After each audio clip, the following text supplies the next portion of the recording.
Robin, how are you? Hey, hey, Janet. I'm doing great. How are you doing? I'm doing good. I'm feeling more optimistic now that things are looking up from COVID and people have been getting things more under control. Nationwide, we're down like 23% in hospital admissions in the last 2 weeks, which is huge. And But some places it's more dramatic than others. There's only 3 states where it's still going up, and those are all in Idaho, Montana, Washington, Oregon. But the rest of the country, it's getting better. So that's great news. I was out of the country on a mission trip to Honduras last week, and I didn't see any news. I came back and I was asking my husband today, so what's going on with COVID? So that's wonderful news. yeah. So tell me how your trip was. It was amazing. Our church, St. Luke's, has been going down to the Jericho Ministries Children's Home in Tegucigalpa, Honduras, for 20 years. It's a children's home of all girls, and then there are boys that are separated. And they're basically girls that have been taken off the streets. Mothers have been prostitutes. They have been neglected or abused. They're ranging in age from about 6 to about 15. So we were in the villa with 45 girls for 8 days. And it was, of course, faith-based, a lot of fun, a lot of laughter, a lot of hope, a lot of prayer. But it was a life, I can't go into details because I'll get emotional, but it was life-changing. And as you know, I did get sick. So Yeah. How many staff do they have there? Well, you have the missionary, the main, Bessie Hake, who's been down in Honduras for 30 years. She's just an amazing, leader, spiritual leader. And then you have Elvia, who is, she is Honduran, and she's the doctor. So she kind of is more of administrator over the girls and more of a disciplinarian. And then you have let's see, you have Roberto, and you have about probably 5 or 6 leaders, and then you have teachers, lots of teachers, and they stay there in the villa, and then some come in. And the school is very, very important. The girls get up at 5, they go to school at 7, they go to school until 3, they have their chores, so it's very organized. I was very impressed. But being in Honduras, I mean, it's beautiful. It's very mountainous. Yes. And the roads, we flew into a new airport outside of Tegucigalpa, and it was very nice, lots of security, but it was, pretty amazing. And, in the beginning, I was like, oh, this is going to be a long 8 days, but it went by very fast. And now here we are, it's gone. And they play a lot of music. And so there's songs that are in my head that I keep, the girls sing. They like to sing and they like to dance and they like to, play with each other and have fun. And it's on top of, actually, the villa where we stayed with all the girls is on top of a mountain. And so it's absolutely breathtaking. So to be honest with you, Janet, I probably am not too old to go, but I mean, it was hard on my body. It was tough. Yeah. So I wish I had done it when I was a little bit younger, but still I have the memories, I have the pictures I have. And you talk about resilience. I'm a Wahi woman, and I showed a lot of resilience because there were days when I had a bad cold, and I thought, oh no, I have COVID. And then I started getting some dysentery, and yeah, you push through because you're there and you want to experience it and you don't want to let the girls down. But thanks for asking. But I'm home. We're glad you're home and you're feeling better. Nancy, I just want to say to Nancy Fish, Nancy, I'm getting a message from Susan Flynn that people are being asked to put in the ID number, and that's a new phenomenon in order to be able to log in. Could you send an email to everyone that tells them that the ID number is 8433-416-1170? That's at the top of our script. So Nancy, could you get back in with us and see if you could talk to us for a minute? Could you turn your video and audio on? So Susan Flynn is in our meeting already, but the emails have both the link and, remember, we added that extra piece that says if you can't use the link, then here's the number. Oh, okay. So do we need to be doing anything, Nancy, to help people log in? No, because people are logging in. Okay, okay, Yeah. terrific, terrific. I All just right. want to check. Thank you. Thank you, Yeah. Nancy. So Janet, you and I are both in red today. Yes, yeah. And I went to lunch. Went to lunch with two women, and and we were all dressed in black and red. And I thought, like, what are the odds of that? I said to them, it looked like we were a club, the three of us all dressed alike. But it must have been great to be in warm weather. I'm so tired of the cold weather. The weather was gorgeous. It was about 75 degrees to 80. Of course, you woke up and it was in the 60s. It was cool. And then since we're on top of a mountain, it was beautiful and it got warm during the day, nice breezes, and then cool at night. Yeah, it was spectacular.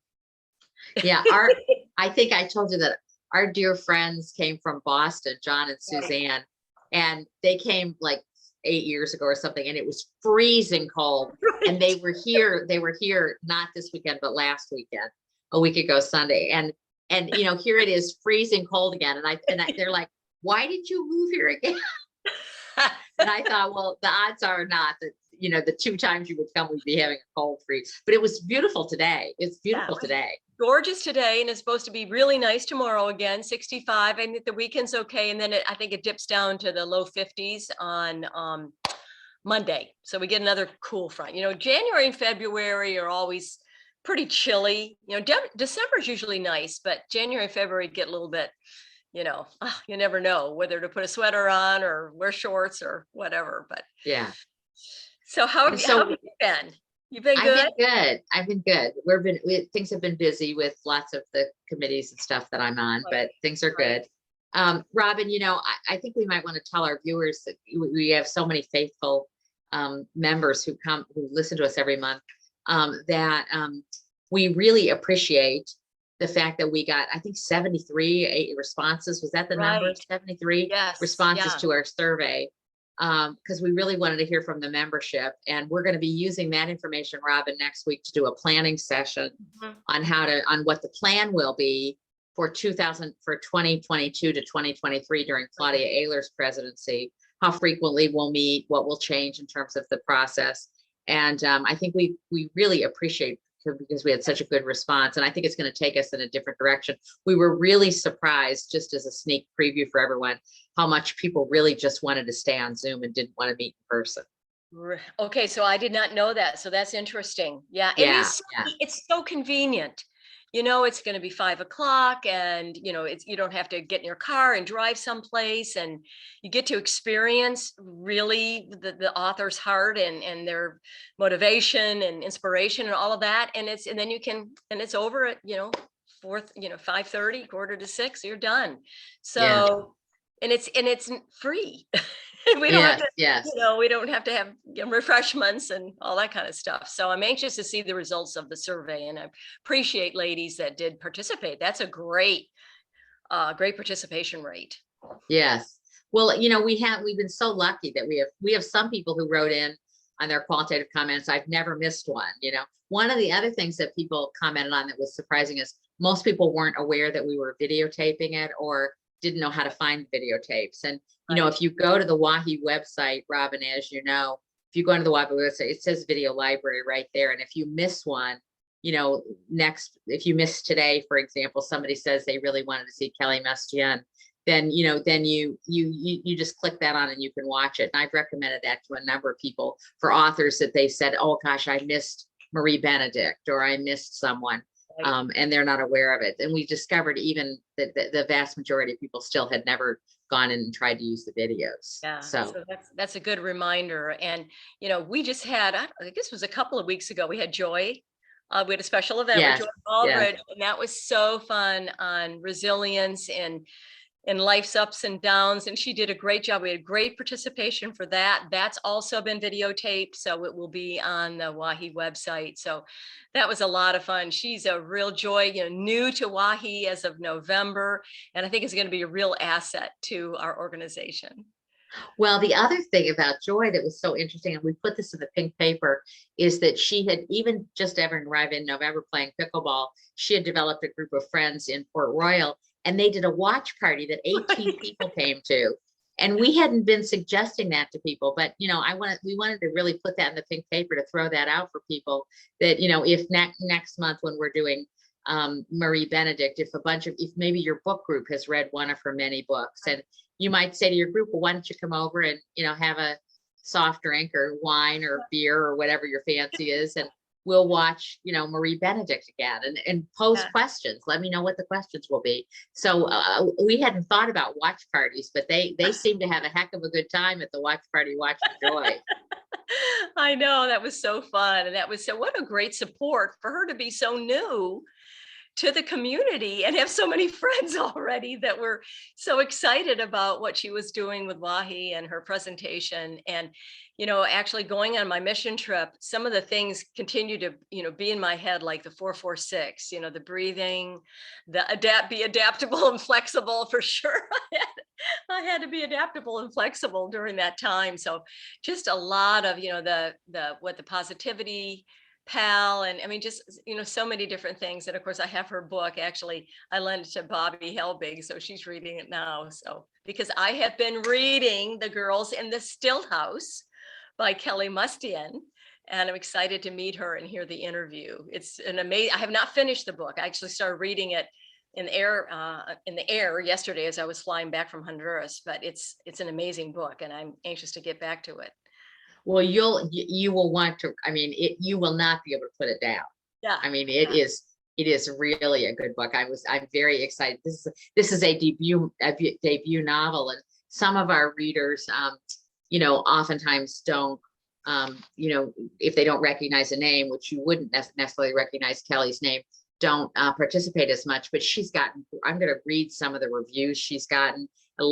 She's been I think it was USA Today listed her as one of the best-selling books in the last recently. So it's really been a bestseller, and you can really see why from the characters and the complexity of it and the depth, and you feel she has such a sense of place. You know, she gives you such a sense of the place, the trace. So I'm anxious to talk to her. I love to talk to the authors in general, but I really like to talk to the authors when I love their book. When you love their book. And I really, and I told you really needed to make sure you read this one.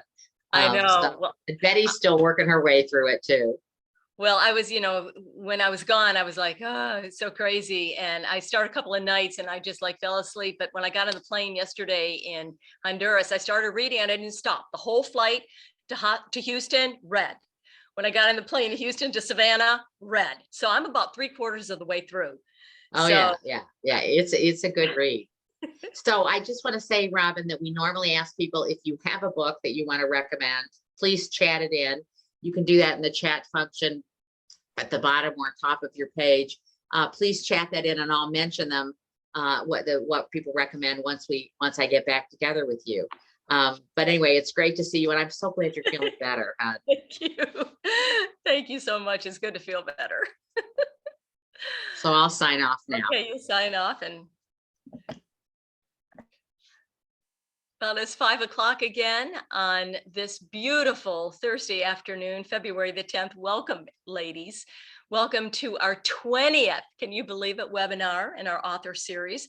Now for 2022, you are in for a treat. We have a wonderful author, Kelly Mustian, who has written the book, The Girls in the Still House. It takes place in the Old South. It is an amazing book. I haven't finished, but I started reading it yesterday and read 3/4 of it. I could not put it down. So we're so excited to meet her and hear her interview.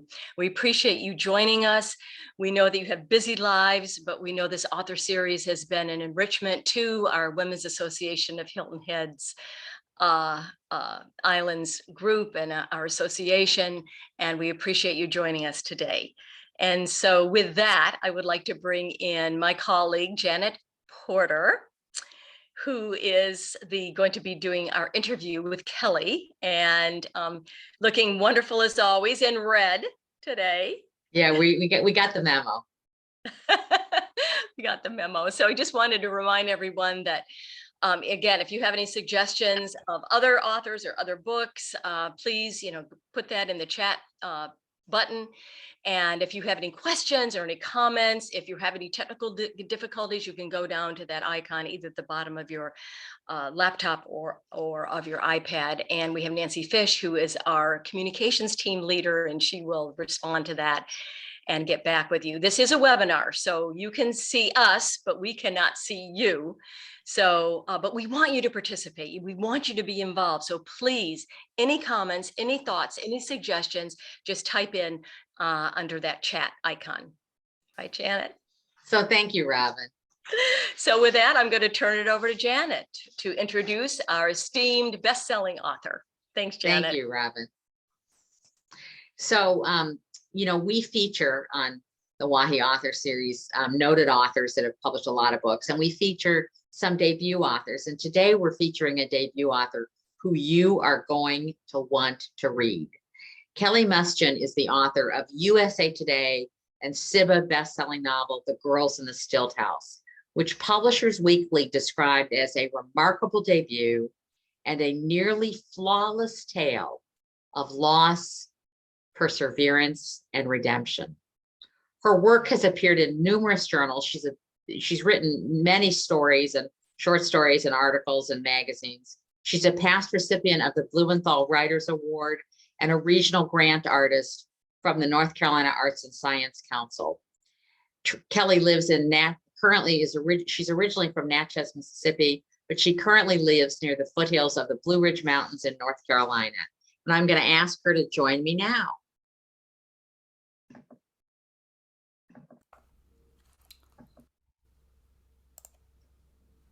Okay, there we are. There she is. Hi, Kelly. Good to see you. Good to see you. So good to be here. So where are you right now, Kelly?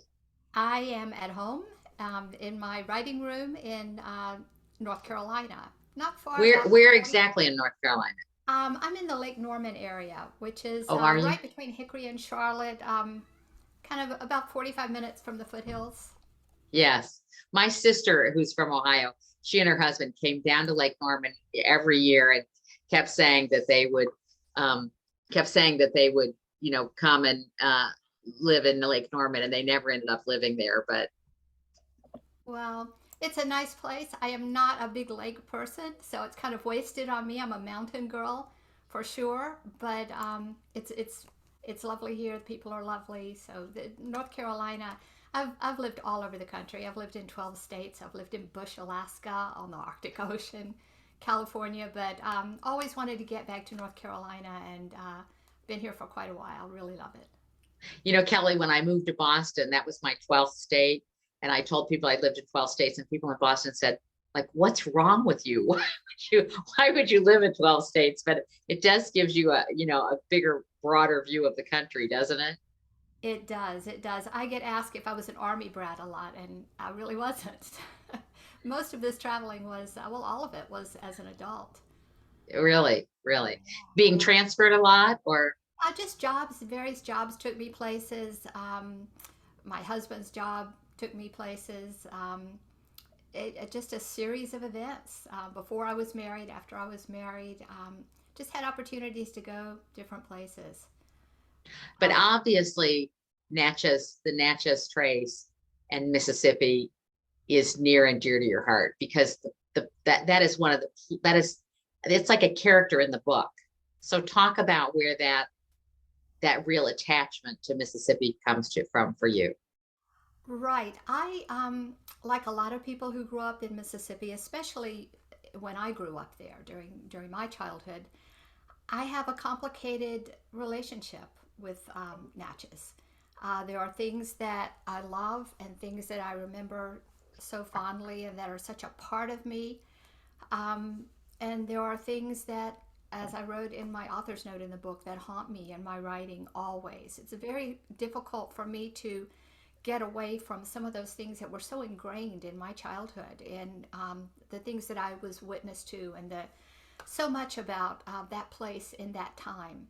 To borrow a phrase from Eudora Welty's lovely book of photography, One Place, One Time, about Mississippi. It's just a lot of conflicting emotions, and I always seem to come back to it in my writing. Do you? Yeah, yeah. So a lot of your short stories have been about Natchez? I've written short stories set in Natchez, yes. A lot of my previous work is there. I've written for a Mississippi magazine.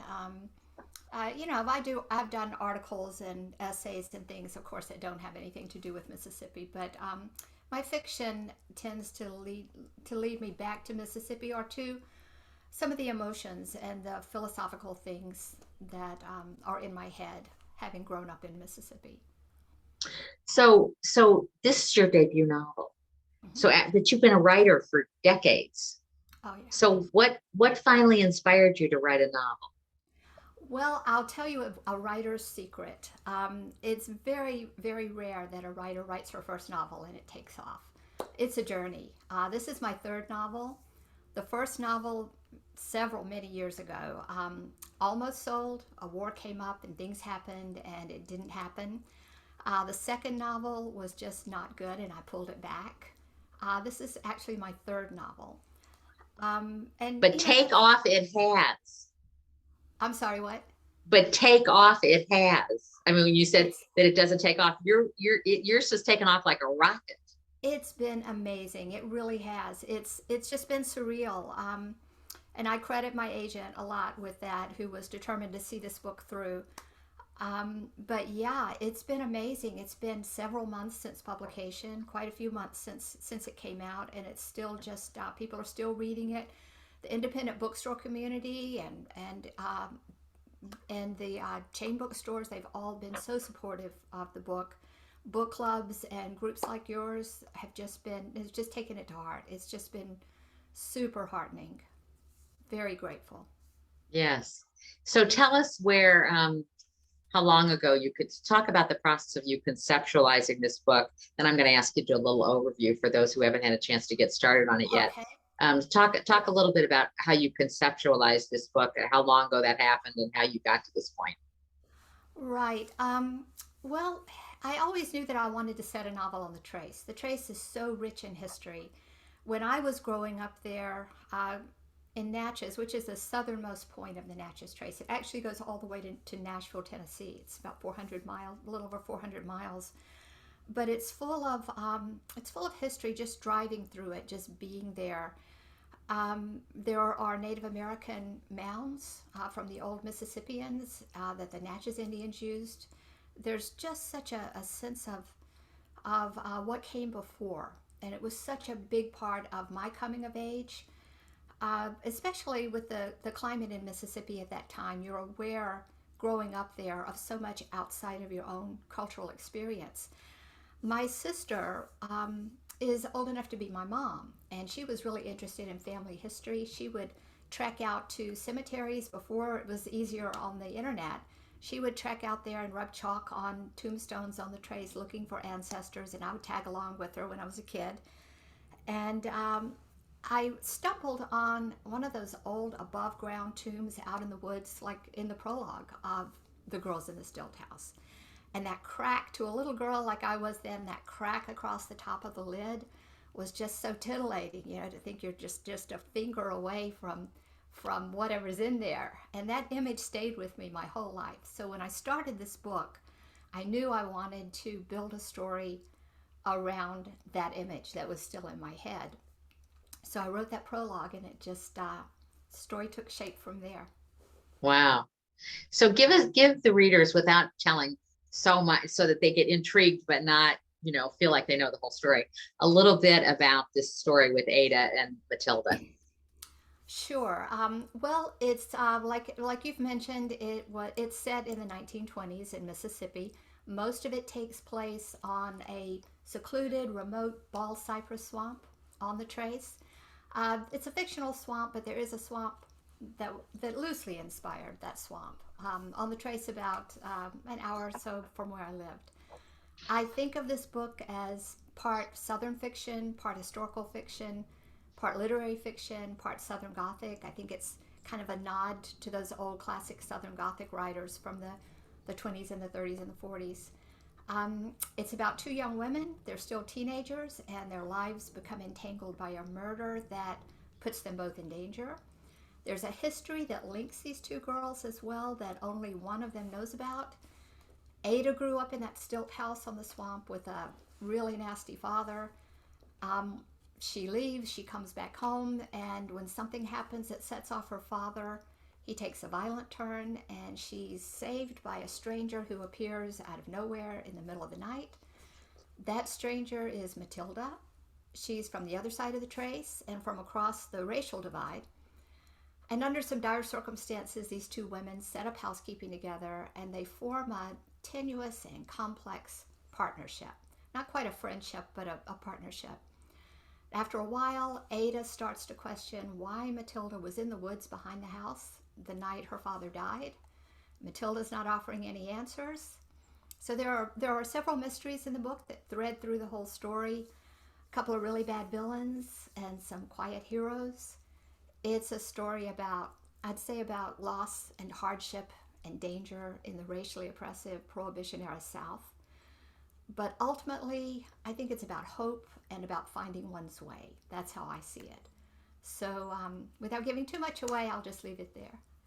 Yeah, I would describe it. I've described it to people as multi-layered. You know, I feel like there's a lot going on in this book with a lot of characters and a lot of surprises and a lot of twists and turns. And so it's not an easy book to describe to someone because of the complexity of it. I wondered when you were writing it, if you do you chart out your characters and how they're going to run into each other again and who's going to, because it was complex.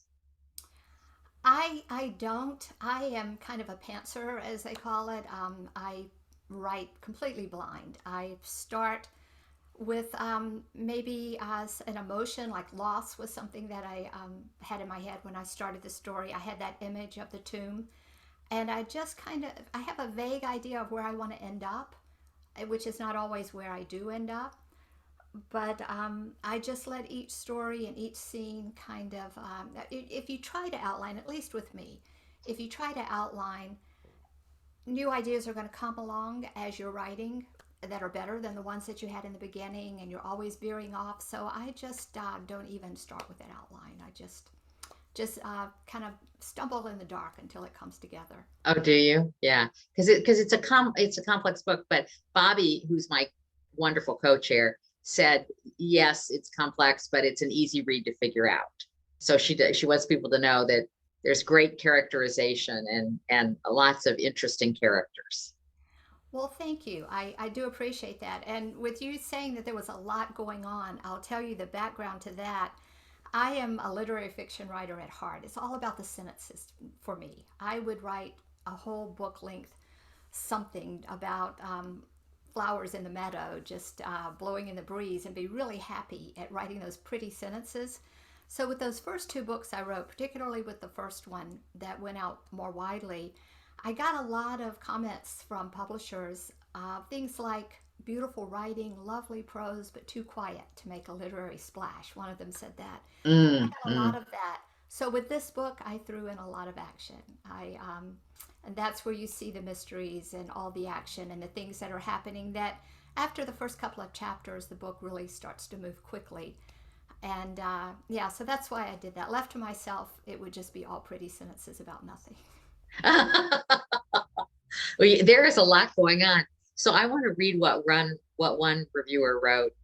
A triumph, a heartbreaking and ultimately uplifting book that is as rich as the Natchez Trace where the story takes place. Mustian's lyrical prose, along with her deep insight into the resiliency of the human spirit, makes this novel shine.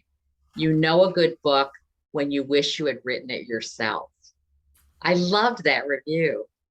That was just an astonishing review. That was Karen Dion, who wrote The Marsh King's Daughter, which is about to become a big movie now with Daisy Ridley and a lot of great people. Oh, is it? Probably going to come out sometime this year. And The Wicked Sisters, her second book. So for her to say, I wish I had written it, was just huge. It was astonishing to me. So yeah, that's about the greatest compliment you can get. And I don't know, Kelly, if you know this, but WAHI this year, our president, Betty Hamilton, picked a theme going into the year. The presidents do that, and her theme was resilience. Oh, wow. I And didn't. so this book so fits in with our theme of thinking about people being resilient given what we're facing with COVID. And so what did you learn about resilience from writing this book? Oh, wow. I learned a lot. These characters taught me a lot. Gertie was so wise. I hear from a lot of readers that who have related to Gertie's comfort to Matilda with whatever's going on in their own lives, and that's been real moving. Um, with Ada, I learned that for someone like Ada, who has been so stripped of emotion, so broken down in life, with so few options in the 20s, I think it's hard for younger people today to really understand sometimes how limited options were for women in the 20s. With Ada, I learned that sometimes the smallest of steps, you don't have to be the feisty hero that everyone loves. Sometimes with someone like her, the smallest of steps are enormous. Mm, Um, I cheered her on with that. And yeah, I learned a lot from Matilda and from all the voices that I listened to and read throughout my life to understand Matilda and her mindset, where she was coming from, as best I could. you might talk about who Gertie is. Gertie, Gertie is a nurse to rural people on the Trace, mostly to the African American community. She was adopted family to Matilda, um, and just a really, really wise woman who broke any stereotypes that people might have about midwives, African American midwives in the South. She was strong when she was extremely strong. She was extremely independent, and she chose what she would do and what she wouldn't do in life. And yeah, she's definitely my favorite character. She was the most Yeah. inspiring character. Yes, she is. She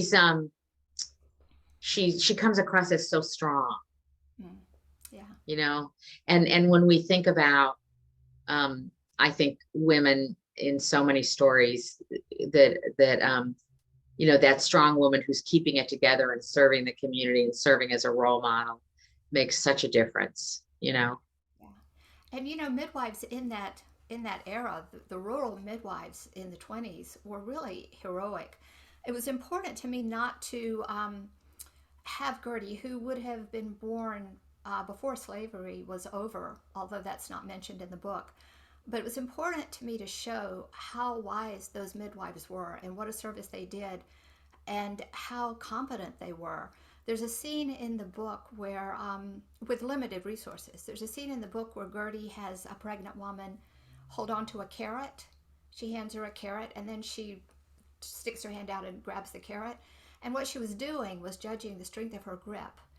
And in my research in midwives of that era and my research about current medical practices, a weak grip can be a sign of I've lost the word, but Preeclampsia. preeclampsia. Yes, it's a sign of preeclampsia. And Gertie was wise enough to find a resource at hand to test that woman's grip, because she knew even back then. I wanted to make her an example of the competence of those women who had so little resources and generally so little training. So Kelly, I'm having a couple people ask if you could sit a little closer to your mic so we could hear you a little bit Yes. better. I just wanted to let you Yes. know that. That would be great. I will try to move it here. Is this better? Does that Yes, sound that's more? much better. Thank you. Okay, Thank you. great. So Kelly, our readers, the people who follow us are avid readers, and they love to hear about your writing style. So you tell us how long you took to write the book. Are you somebody who gets up in the morning and writes all day, or what? How's your pace and everything? I am not a person who gets up in the morning and writes. I am in a complete fog at night. I'm much too old to do this. I mean, in the morning, I'm much too old to do this, but I keep rock star writing hours. I write often, I'm embarrassed to say, until 3 o'clock in the morning, and then sleep in the next morning. So, yeah, I'm definitely not a morning person. I try to write at least 2 sessions a day. If I can squeeze in three, 2 or 3 hours at a time, when I'm really like now under a deadline. A couple of sessions a day rather than all day writing at one time.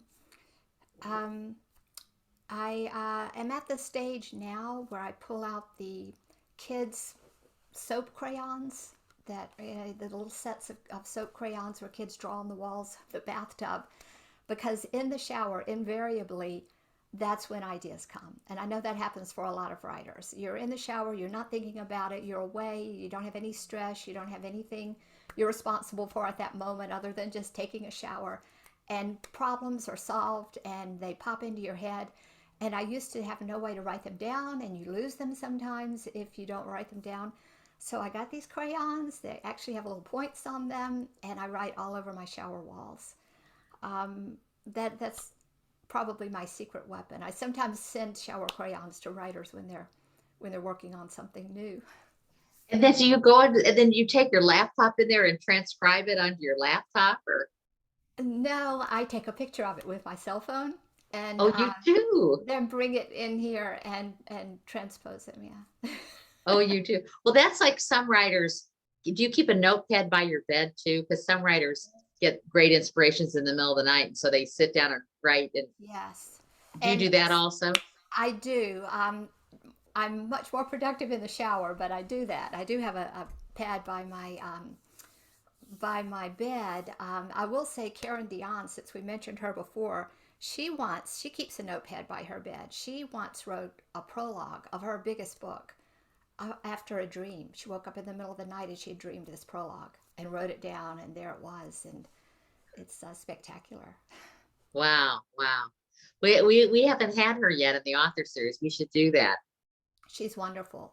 She actually sets her books on the Upper Peninsula in Michigan, and she lived there, homesteaded there way back in the day when she was very young. They built a cabin up there. She knows that area so well, and if you like the atmospheric feel of Stilt House, you would love her books. She actually was writing a book on the marsh at the same time that I began Stilt House on a Swamp.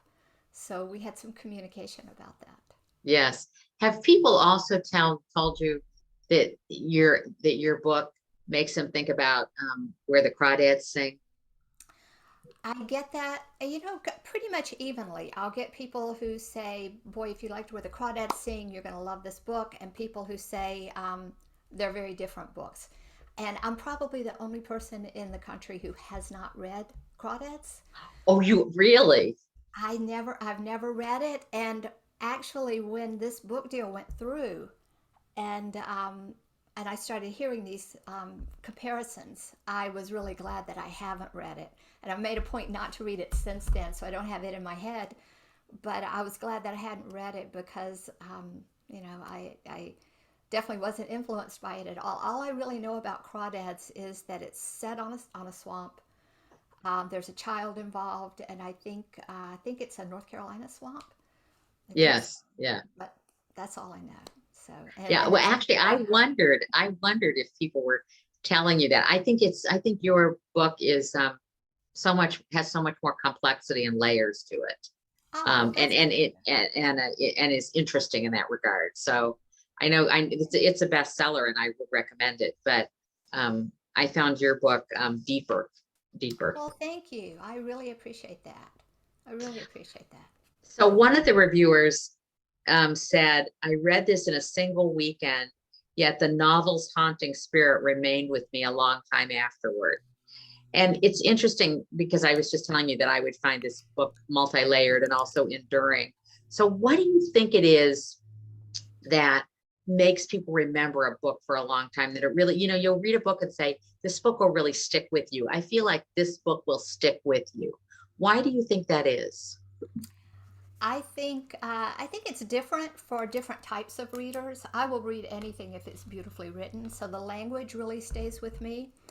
But I think probably more than that for a majority of people is the setting and the characters. If you have an atmospheric setting that works with your writing, I hope that I've made people remember the trace and what life on a swamp would have been like. And then if you have characters who are so tied into that setting, um, I think that that's going to stick. It does for me as a reader. Atmospheric settings always stay with me, and interesting characters. Yeah, I think that what also, um, there's so many books written, for example, about World War II. I mean, we're fascinated by, you know, the French Resistance and World War II books and spies, and after a while, to me, they all blend together. And I think what also stands out and is enduring with you, is sustained with you, is when you write a book that's really unique, that's unlike, either in setting or in complexity or in surprises, being really surprised. Jodi Picoult's recent book has a big surprise in the middle. And, I'm going to remember that because of the surprise. Have you read it? I have not. It's I called have The not. Wit. Yeah. It's Jodi Picoult's latest, is a good book. But so I think this book is, and I think Crawdads also did that for people. I think that your book is about a time and a place that isn't written about much. I mean, I don't know. Did you reference other books that had been written about the Trace in the 20s that helped to give you that sense of place? I don't know of any other books, well, written about the Trace in the 20s, other than Eudora Welty has I think it's a story that is set on the Trace. It's kind of a whimsical thing, kind of a departure for her. But other than that, off the top of my head, when I was growing up, I read a whole lot of Southern Gothic books from before my time. People like Carson McCullers and Eudora Welty, Robert Penn Warren, Flannery O'Connor, those sorts of people, which didn't have a Trace setting but had a Deep South setting. And I've said this many times. When I was very young, I read above my pay grade often. When I was very young, I found an old copy of 12 Years a Slave by Solomon Northup in my library, which led me, it really shaped my worldview. It really did. It helped me, that book and other books that it led me to, other memoirs like that, civil rights books, early civil rights books like Coming of Age in Mississippi, which is the definitive book I would recommend for anyone to read who wants to understand what was going on in Mississippi in those early civil rights years. Those books really set my step and helped me to make sense of all that was going on around me in those tumultuous years of my childhood. Um, as far as time and place with writing the book, it really came not from reading, other than those memoirs that I read that helped me to understand the societal things going on around me. It was just being there. I spent a whole lot of time on the Trace from the time I was a little girl playing in creeks there. The creeks on the Trace have white beaches. They're sandbars. They're not beaches, they're sandbars, but pristine white sandbars. The water, at least when I was a kid, very, very clear. Um, Playing on those native mounds, that probably was a desecration for a child to play there, but and then when I got older, we spent a lot of time as teenagers out on the Trace, and I just had such an understanding and an affinity for that place. I could go out in my backyard, or gullies like the one in the book, and dig up arrowheads and spearheads. They were right there. So you always had a sense of what came before you and who came before, and that you weren't the only show in town. There were people there before you, and they had a big presence. And so I grew up with associating all of that with the Trace, and I think that became very important to the writing of the book. So where did your love of reading come from? Did you have a great first grade teacher or a school librarian, or your mom read to you all the time? Where did that come from? I think, like a lot of kids whose childhoods were, I grew up mostly as an only child. My brother was much older than me as well. He was there when I was very young. But I think, like a lot of children in somewhat difficult settings, books become everything. And books were my kind of my refuge as I was dealing with life as a kid. I spent a lot of time in the library, so I started reading very early. And like I said, read books that I probably shouldn't have been reading as young as I was. But I can remember when I was about 11 or 12, my brother was had been much older, so his books were still in the house. And I picked up his copy of John Steinbeck's The Grapes of Wrath. That was the first time that rather than just reading the story, I noticed language. In that book, it's structured so that, I don't know if you've read it, but it's structured so Oh, that of course I've read it. there are, And talk about enduring. That sticks with you. I remember oh yeah, like where I was when I read Grapes of Wrath. wow, yes. Well, I read that way too young to understand everything that was going on, but I was struck by those chapters that were all description kind of thrown in within the story. And then you'd have a chapter that was just beautiful description. That was the first time I noticed the language as much, not just the story and what was happening in the people, but the language itself. That had a tremendous impact on me as a writer, on my wanting to be a writer. That and the old Southern Gothic writers, they were very sentence oriented, language oriented, and that stuck with me very, very early.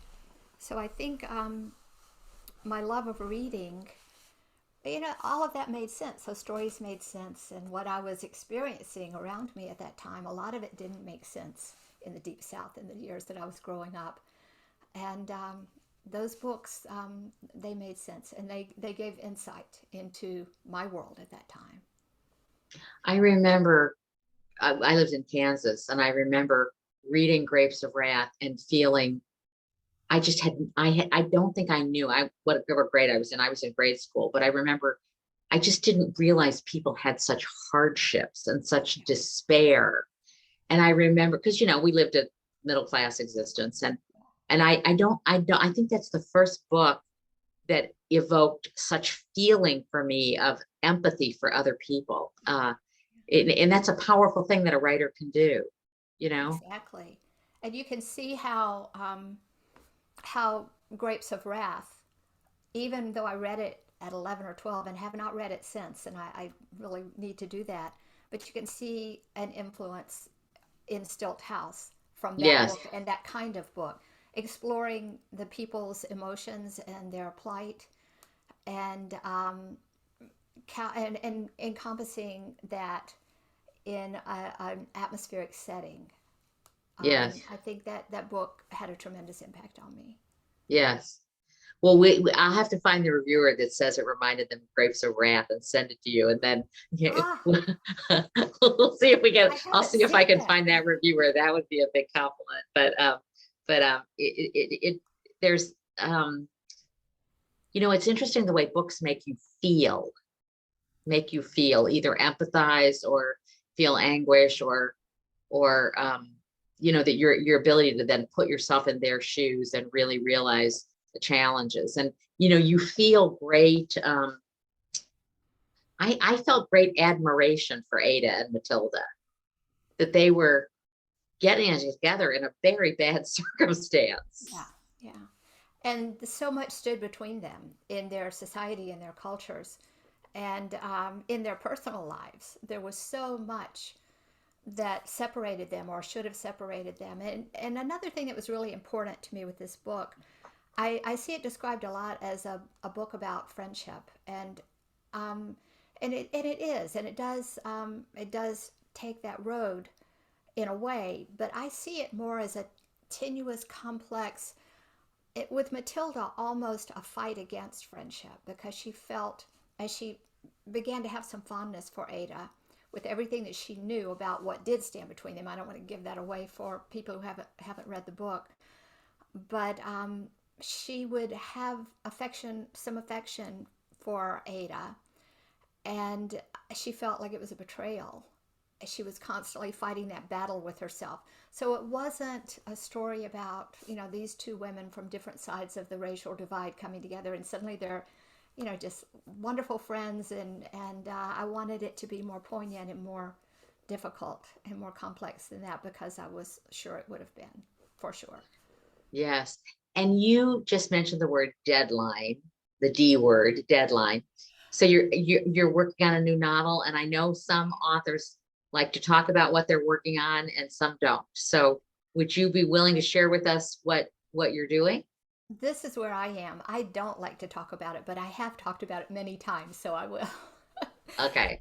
I'm working on a novel set in the 1930s during the Depression, set mostly again in Mississippi, but partly in North Carolina. It's the story of two sisters who discovered when they were kids, they're adults in the book, but they discovered when they were kids that they are not biologically related. They found something that let them know that one of them didn't have the same parents. And they promised each other that they would never tell anyone. But then things happened, and now that they're adults, in one of the alternating storylines, the older sister is digging into that past of her younger sister without telling her. And most of the story is that story of that other mother and who she was and how this child came to be with her sister, and what was going on in the 1930s. The kids are adults in the 70s, but the story is primarily about that unknown story in the 30s. So can we get on Amazon yet and pre-order that book? No, but I'm so glad to hear you say that. No, this is my first experience with a deadline, and I don't like deadlines. I have felt the need to write to an outline um, to make the deadline, and yeah, I'm still figuring out how to make my writing style work with a deadline. Well, I But it's can't wait for coming. your next book after The Oh, Girls in Stilt House. In fact, actually, the other emotion I had when I finished The Girls in Stilt House is because of the complexity and the characters and everything, is I wanted to read it again. I think it's a book that you could, it's on my list of I'd like to read it again. And I don't usually do that. I don't usually feel like I have to read again unless it's 2 years later and it's a book group book, and then I have to read it for the book group. But and this conversation makes me want to read again. But I want to get signed up for your next book. So this has been okay. terrific. We so appreciate you joining us today. I know you're busy and you're on deadline. So so you'll be up writing till 3 o'clock in the morning. So we appreciate you joining us today, Kelly. Thank you so much. It's been just lovely, and I appreciate all the support and all the wonderful words. Thank you so much. Thank you, Kelly. Bye bye. Bye bye. Hello, Janet. That was wonderful. You know what I love about your technique is you don't really interview the author, you have a conversation. And you also really listen to the answers, and then your follow-up is so thoughtful and but good job. So that was very interesting. She was very different, kind of a different author than we've had, wasn't she? Well, she's she has a debut out novel at an older age. I mean, she's an Yes, older yes, writer, but I think she's obviously very talented, and very, I hope very, people will read her book. Anyway, yes. Robin, it's great to see you again, and I'll Good catch to you see next you. month. All Bye right, bye. hon. And at this time, we'd like to bring in our president, Betty Hamilton. We have lots going on, and she's got lots to share with us. Hey, Betty. Thanks, Robin. And it's great to be here. What a great interview. And, maybe Kelly is too young to remember this, but there are those of us who really got into some pretty serious trouble for writing on walls. So I am going to remember the soap crayons for the future, should I now decide to write on walls. But it's one of those books. I have not read it, and I was going to order it for my Kindle, but I think it's one of those books that I want to feel. I want it in my hands. I want it in my bookcase, so that if I want to pick it up again and reread it, it's there. So I just can't wait. Anyway, all I can say is hold on to your hats. This is going to be a busy Wahi spring with lots of exciting events coming up. And the best way for you not to miss out is to be sure to read your Pink Paper newspaper. I know I say that all the time. Pink Paper newsletter every Wednesday morning. That's the first thing you want to do when you check your email on Wednesday mornings. I'm just going to touch on a few of the activities you won't want to miss. And what I'm talking about here are our general member activities. There is lots going on with interest groups this spring too. But hopefully you've already registered for our member luncheon that will be held on February 21st at the Sonesta Resort. The theme is celebrating resilience through women's health. There will be, during the pre-luncheon social hour, there will be a number of vendors there where you can gather information, learn about special services, and do a little shopping. We're happy to have local surgeon Dr. Rochelle Ringer as our keynote speaker.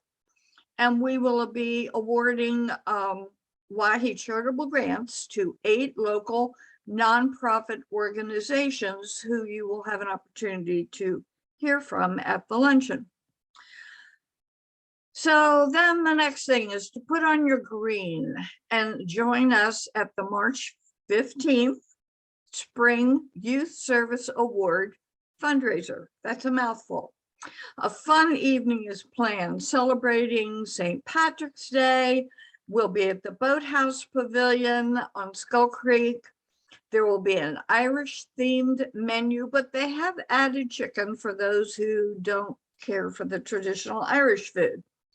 Irish music, and of course, what would it be without Irish coffee that will be available at the bar?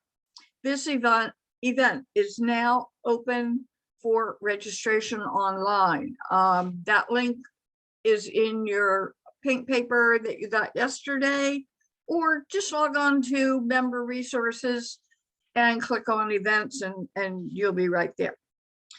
If you missed the January members spotlight on Zoom, you have another chance to get to know really up close and personal a special WAHI member.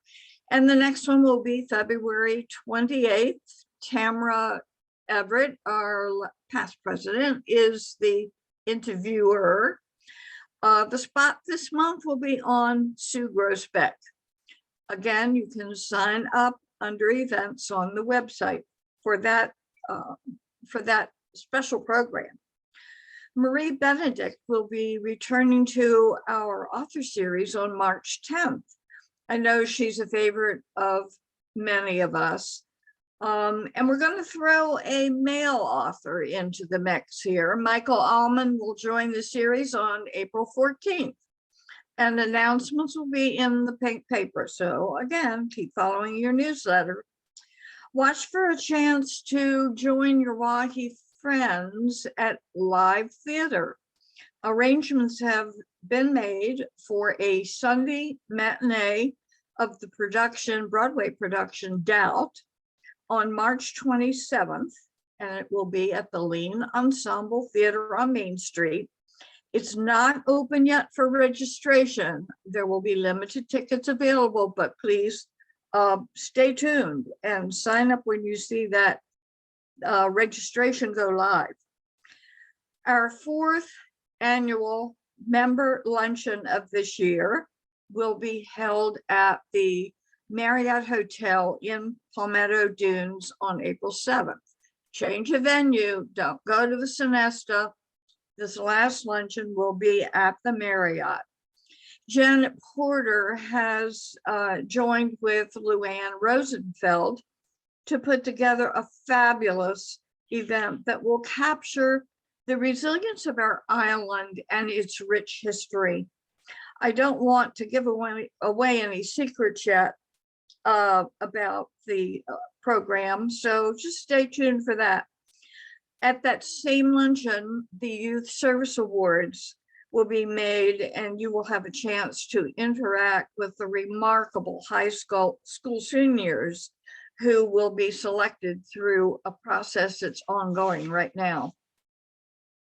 And also those of you who are present at the luncheon, and this is a WAHI privilege you have, you will be electing your WAHI Executive Board for 2022-2023. So you won't want to miss that luncheon. And our first ever Wahi House, Garden, and Patio Tour will be held on April 20th. This is an opportunity to tour some beautiful gardens that have been lined up, gardens of our members on Hilton Head Island. Save the date, April 20th, and watch for details to register. That's just a glimpse of what's ahead. And I will hope to see you at all of these wonderful events and appreciate you being part of our organization and interest groups and all of these wonderful activities that our members and leaders work so hard to bring for your enjoyment. Thank you and see you soon. Thank you so much, Betty, and thank you for your leadership. You've been a fantastic president this year. Thank And you. I've loved how our resilience theme has been woven into almost everything that we have done. Right. It really has worked out well, and it's been an honor for me. And so thank you, ladies, for joining us for this edition of the author series. Our next one will also be on the 10th, but it'll be March the 10th. And I can't wait to see all of you again in February on the February 1st luncheon at the Sonesta. Don't forget, Bobby Helbig is the co-chair with Janet Porter for the author series. If you have any recommendations for authors, please let Bobby know, or Janet. Thank you again for joining us. And guess what? Valentine's Day is on Monday. So spread the love to your friends, your neighbors, and your special someone. Bye, everybody. See you next time.